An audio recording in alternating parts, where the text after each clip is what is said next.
บายดีจ้ะทุกคนวันนี้เขาก็สิมาโหดผักนะทุกคนเนาะอันนี้จะเป็นผักกาดคะน้าเด้อนี่เอาใส่กระตุกโคตร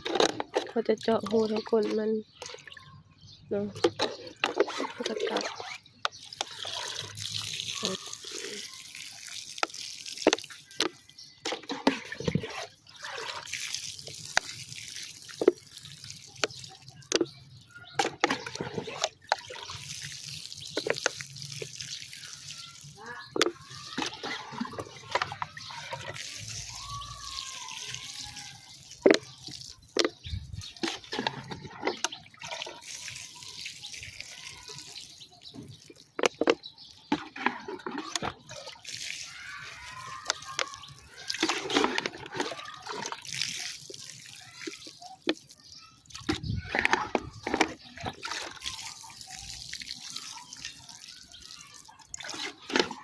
ที่ส่วนเขาก็มีกลมหงเด้อนี่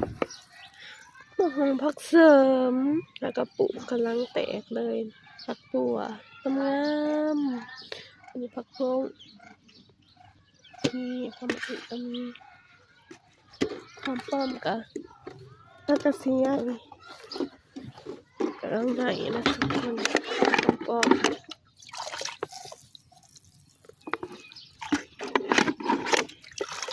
ผักออร์แกนิกเด้อผักเตะใส่ปุ๋ยผักสดๆบ่มีสารเคมีมื้อหน้าเอาสิมาถ่ายให้เห็นคักๆเด้อทุกคนมื้อนี้พอสำหรับนี้ก่อนบ๊ายบาย